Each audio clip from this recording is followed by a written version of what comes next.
បាទលោកគ្រូសូមកែវិញ្ញាសាត្រៀមប្រឡងយកពាក់នេះបាទសំណួរសួរថាតើតូចចក្រយានយន្តអាចផ្ទុកមនុស្សបានប្រមាណអ្នកបាទអញ្ចឹងគឺចម្លើយកត្រឹមត្រូវអាចផ្ទុកបានមនុស្សតែ2នាក់នោះទេនិងអាចថែមបានកុមារម្នាក់បាទតូចចក្រយានយន្តបាទគឺម៉ូតូណាអញ្ចឹងបាទអញ្ចឹងគឺអាចផ្ទុកមនុស្សបាន2នាក់ហើយថែមកុមារបានម្នាក់ចូលវិញ្ញាសាមួយទៀតចំណន័យអ្នកបើកបរមានន័យទឹកតិចត្រឹមត្រូវបាទអញ្ចឹងគឺចម្លើយខត្រឹមត្រូវគឺអ្នកបញ្ជាយានជំនិះគិតទាំងអ្នកជិះសត្វដឹកសត្វនិងអ្នកបកសត្វនៅលើដងផ្លូវបាទអញ្ចឹងគឺអ្នកបើកបរគឺមានន័យទលំទលាយណាទាំងអ្នក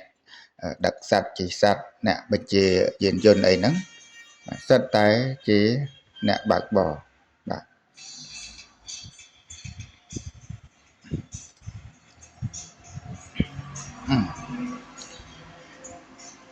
និយមន័យចិញ្ចើមផ្លូវមានន័យដូចម្ដេចត្រឹមត្រូវបាទអញ្ចឹងយើងចំណាំទៅចម្លើយកបាទត្រឹមត្រូវគឺផ្នែកសងខាងនៃទ្រូងផ្លូវនៅក្នុងទីប្រជុំជនដែលរៀបចំទុកសម្រាប់ថ្មើរជើងដាំដើមឈើនិងបង្កប់បរិក្ខារបម្រើផលប្រយោជន៍សាធារណៈផ្សេងៗបាទអញ្ចឹងចម្លើយកត្រឹមត្រូវហេតុអីចម្លើយខមិនត្រឹមត្រូវដោយសារចម្លើយខនេះគឺរៀបចំកន្លែងកំសាន្តបាទអញ្ចឹងចិញ្ចើមផ្លូវអត់ទុកសម្រាប់រៀបចំកន្លែងកំសាន្តនោះទេ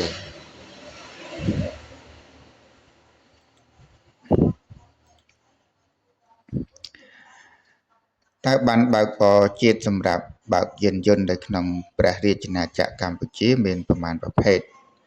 បាទអញ្ចឹងគឺចម្លើយកត្រឹមត្រូវគឺមាន5ប្រភេទណា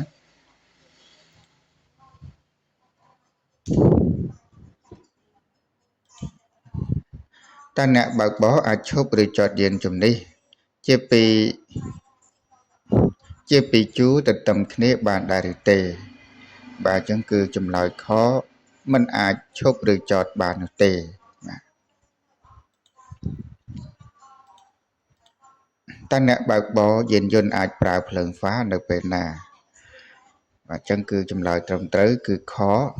នៅពេលយប់នៅលើទ្រូងផ្លូវដែលគ្មានអគ្គិសនីបំភ្លឺ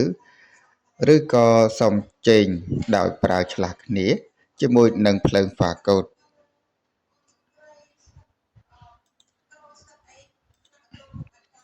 និយមន័យឈប់មានន័យដូចម្ដេចទើបត្រឹមត្រូវបាទអញ្ចឹងគឺចម្លើយកគឺការនៅស្ងៀម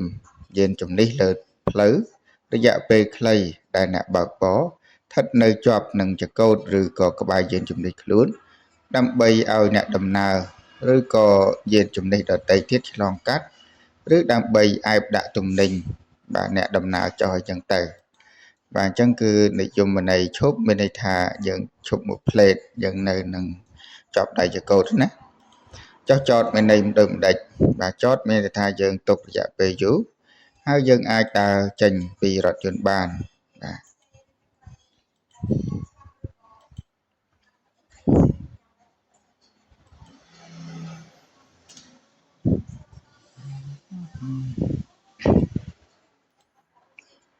បាទចូលផ្លាកសញ្ញាតើផ្លាកសញ្ញានេះមានន័យដូចម្ដេចទើបត្រឹមត្រូវ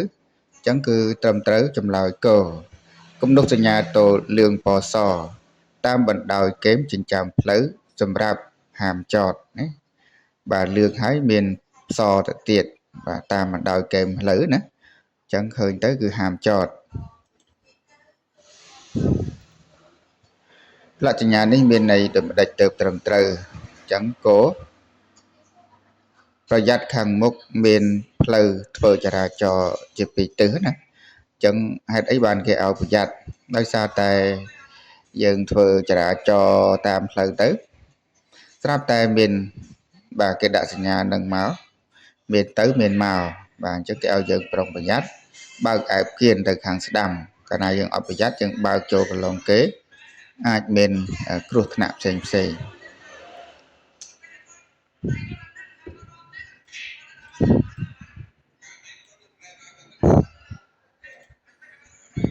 ផ្លាកសញ្ញានេះមានន័យដូចម្ដេចទៅត្រឹមត្រូវបាទគឺចម្លើយខត្រឹមត្រូវសម្រាប់សម្គាល់ផ្លូវធំនេះ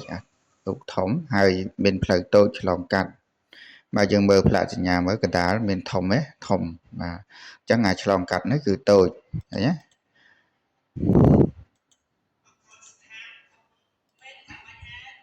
ទេរូបសញ្ញានេះមានន័យដូចម្ដេចត្រឹមត្រូវបាទគឺកន្លែងដែលមានទឹកបរិភោគបាទអញ្ចឹងយើងធ្វើដំណើរឆ្ងាយស្រាប់តែអត់មានទឹកផឹកហើយយើងធ្វើដំណើរទៅស្រាប់តែ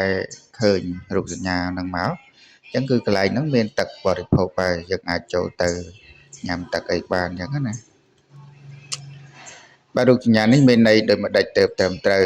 បាទគឺចម្លើយកត្រឹមត្រូវចាប់ផ្ដើមចូលផ្លូវយន្តបត់បាទហើយទៅផ្លូវយន្តបត់ផ្លូវលបឿនលឿនណាយើងចំណាំទៅ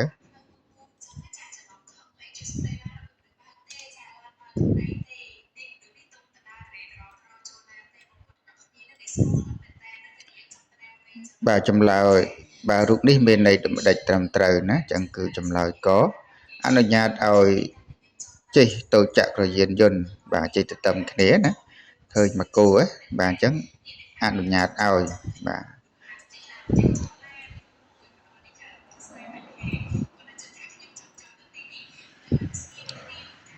បាទរូបសញ្ញានេះមានន័យដូចម្ដេចទៅត្រឹមត្រូវគឺចម្លើយខត្រឹមត្រូវហាមឈប់យានជំនិះគ្រប់ប្រភេទតែម្ដងបាទនេះគឺហាមឈប់ណាអញ្ចឹងសួរថាហាមឈប់បាទចតបានអត់គឺអត់បានទេណាអញ្ចឹងចំពោះយានជំនិះគ្រប់ប្រភេទមិនថាអ្នកបើកបញ្ជារថយន្តអ្នកដឹកសត្វអីហ្នឹងគឺថាបាទគឺហាមឈប់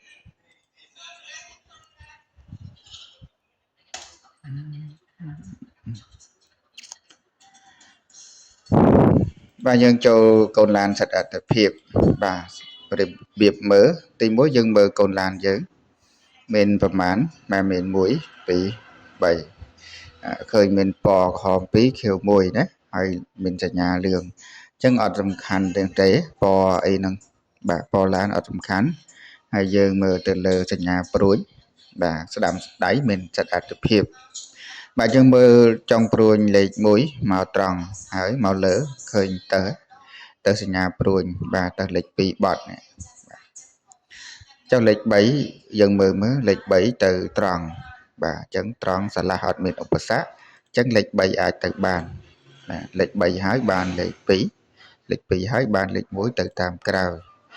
បាទអញ្ចឹងគឺចម្លើយខត្រឹមត្រូវបាទរថយន្តលេខ3ចេញទៅមុនរថយន្តលេខ2បត់ឆ្វេងបន្ទាប់មករថយន្តលេខ1ទៅតាមក្រោយ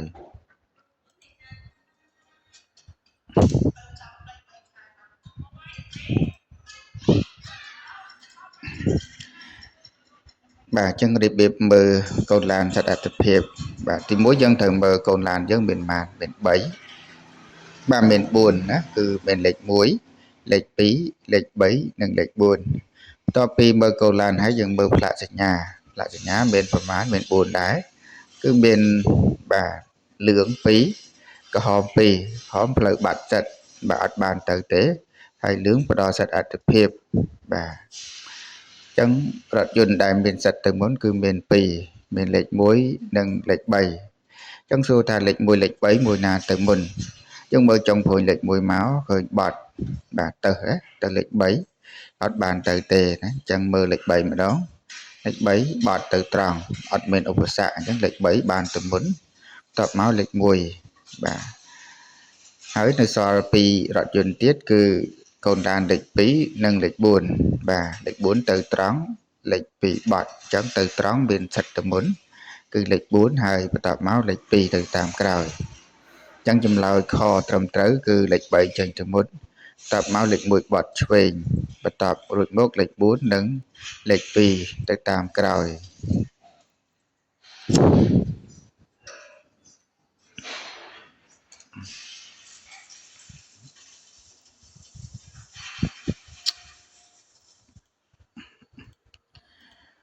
នៅពេលរថយន្តអ្នករអិលនៅលើផ្លូវស្ងួតតើអ្នកបើកបរត្រូវធ្វើដូចម្ដេចបាទអញ្ចឹងចម្លើយត្រឹមត្រូវគឺខ បន្ថយល្បឿននិងមិនត្រូវជន់ហ្វ្រាំងនោះទេបាទអញ្ចឹងគេឲ្យបន្ថយល្បឿនណាកាលណាយើងជន់ហ្វ្រាំងទៅនៅលើផ្លូវស្ងួតវាអាចបាទរេអញ្ចឹងណាតើគ្រោះថ្នាក់អ្វីជាគ្រោះថ្នាក់ដែលអ្នកត្រូវស្គាល់ក្នុងពេលបើកបរអញ្ចឹងចម្លើយគោណាគឺផ្លូវនិងអ្នកប្រើប្រាស់ផ្លូវបាទ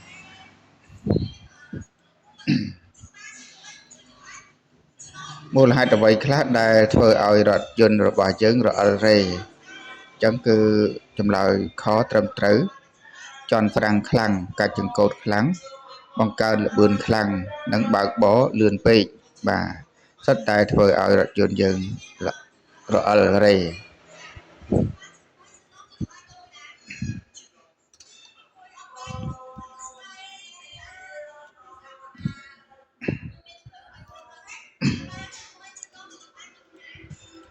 នៅពេលដឹងថាបែកកង់ឬក៏ធ្លាយតើអ្នកត្រូវធ្វើដូចម្ដេចបាទអញ្ចឹងគឺចម្លើយគោត្រឹមត្រូវបន្ថយល្បឿនទប់ចង្កូតឲ្យជាប់ឬនឹងកាច់ចង្កូតឲ្យត្រង់តាមគន្លងផ្លូវបាទអញ្ចឹងគឺចម្លើយគោត្រឹមត្រូវណានៅពេលចាប់ហ្វ្រាំងខូចតើអ្នកត្រូវធ្វើដូចម្ដេចបាទនៅពេលហ្វ្រាំងខូចណាអញ្ចឹងត្រូវដាក់លេខចុះតាមលំដាប់និងចាប់ហ្វ្រាំងដៃថ្នមរកកន្លែងចតរថយន្តអញ្ចឹងចម្លើយកត្រឹមត្រូវនៅក្នុងពេលធ្វើដំណើរតើអ្នកបើកបរត្រូវត្រួតពិនិត្យអ្វីខ្លះបាទអញ្ចឹងគឺចម្លើយខត្រឹមត្រូវដំណើរការនាឡិកាសីតុណ្ហភាពទឹកនាឡិកាសាអាគុយនិងសញ្ញាហ្វ្រាំងព្រមទាំងសម្ពាធប្រេងម៉ាស៊ីនអីជាដើមបាទអញ្ចឹងគឺចម្លើយខត្រឹមត្រូវ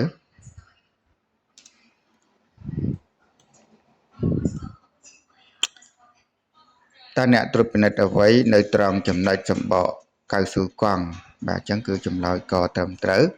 សម្ពាធខ្យល់ភាពសឹកប៉ោមប្រេះមុតអីចឹងជាដើម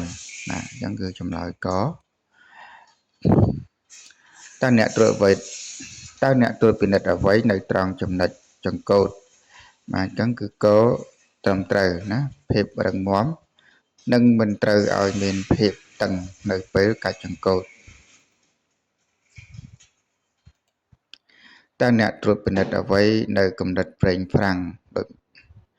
តើអ្នកត្រួតពិនិត្យកម្រិតប្រេងហ្វ្រាំងយ៉ាងដូចម្ដេចដែរ